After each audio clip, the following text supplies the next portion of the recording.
नमस्कार, स्वागत है आपका खबर फर्स्ट और एटीएस न्यूज में। 11 दिसंबर 2019 का असर 11 मार्च 2024 को आखिरकार दिख ही गया।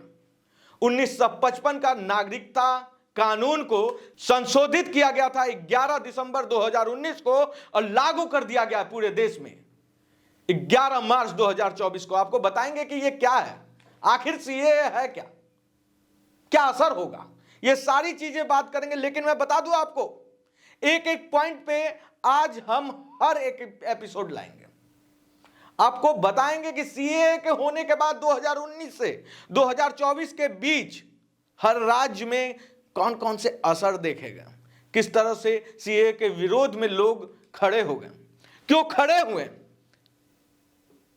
क्या सरकार और आम लोगों के बीच जो मैसेज था वो किस तरह से विपक्ष के द्वारा परोसा गया, ये भी आपको बताएंगे। नागरिकता संशोधन कानून लागू होने के बाद बड़ा सवाल यह है कि आखिर सीएए है क्या और इसके लागू होने पर क्या क्या बड़े बदलाव होंगे। आपको बता दें कि सीएए के तहत अफगानिस्तान, बांग्लादेश और पाकिस्तान से आए हिंदू, सिख, जैन, ईसाई, बुद्ध और पारसी धर्म के लोगों को नागरिकता मिल जाएगी। इस प्रावधान में मुसलमानों को शामिल नहीं किया गया है, जिसकी वजह से कई जगह विरोध भी देखने को मिल रहा है। हालांकि सरकार की ओर से कहा गया है कि सीएए में किसी भी तरह का भेदभाव नहीं किया जाएगा। आपको बता दें कि पिछली बार पूर्वोत्तर में जमकर विरोध किया गया। सीएए का देश के कई हिस्सों में विरोध देखा गया था, खासकर पूर्वोत्तर के 7 राज्य इसके खिलाफ रहे। सीएए की बात शुरू होते ही देश भर में प्रोटेस्ट हुआ, लेकिन पूर्वोत्तर नॉर्थ ईस्ट में यह सबसे ज्यादा था। वहां करोड़ों की संपत्ति का नुकसान हुआ, भारी तोड़फोड़ भी हुई थी। पूर्वोत्तर के लोगों का मानना है कि अगर बांग्लादेश से आए अल्पसंख्यकों को नागरिकता मिली तो उनके राज्य के संसाधन बंट जाएंगे। मुस्लिम समुदाय ने जमकर विरोध किया। आज हम आपको बताएंगे कि मुसलमानों के विरोध की वजह क्या है। विपक्ष का कहना है कि इसमें मुस्लिम समुदाय को निशाना बनाया जा रहा है, वह जानबूझकर अवैध घोषित किए जा सकते हैं। वहीं बिना दस्तावेज के भी बाकियों को जगह मिल सकती है।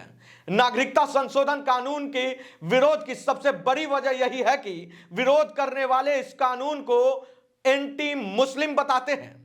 उनका कहना है कि जब नागरिकता देनी है तो धर्म के आधार पर क्यों दिया जा रहा है, इसमें मुसलमानों को शामिल क्यों नहीं किया गया। इस पर सरकार ने दो टूक जवाब दिया है। सरकार का तर्क है कि पाकिस्तान, बांग्लादेश और अफगानिस्तान इस्लामिक देश हैं और यहां पर गैर मुसलमानों को धर्म के आधार पर सताया जाता है, प्रताड़ित किया जाता है। इसी कारण से गैर मुस्लिम यहां से भागकर भारत आए हैं, इसलिए गैर मुसलमानों को ही इसमें शामिल किया जाएगा। एक बात और गौर करने वाली है कि पूर्वोत्तर के लोगों की चिंता क्या थी। बता दें आपको कि मेघालय में वैसे तो गारो और जोतिया जैसे ट्राइब मूल निवासी हैं, लेकिन अल्पसंख्यकों के आने के बाद वे पीछे रह गए। हर जगह माइनॉरिटी का दबाव देखा गया। इसी तरह त्रिपुरा में बोरोक समुदाय मूल निवासी हैं, लेकिन वहां भी बंगाली शरणार्थी भर चुके हैं। यहां तक कि सरकारी नौकरी में बड़े पद भी उनके ही पास हैं। अगर सीए लागू किया गया तो मूल निवासी की बची खुशी ताकत भी चली जाएगी, ऐसा उनका मानना है। यह खबर फर्स्ट और एटीएस नहीं बोल रहा है। खबर फर्स्ट और एटीएस वही बता रहा है जिसके कारण से सीए के बाद विरोध पैदा हुआ। दूसरे देश से आकर बचे हुए अल्पसंख्यक उनके संसाधन पर कब्जा कर लेंगे, यही डर था जिसकी वजह से पूर्वोत्तर में सीए का भारी विरोध किया गया। लेकिन एक बात और है जो आपको बताना बहुत जरूरी है। लेकिन आपको बता दें कि ऐसा कुछ भी होने वाला नहीं है। अल्पसंख्यकों को सीए से दूर रखा गया है। आखिर में एक सवाल आपके मन में उठ रहा होगा कि क्यों नॉर्थ ईस्ट बना अल्पसंख्यक बंगाली हिंदुओं का गढ़। तो आपको बता दें कि पाकिस्तान के पूर्वी हिस्से में बड़ी संख्या में बंगाली भाषी बसे हुए थे, जिन पर लगातार हिंसा हो रही थी।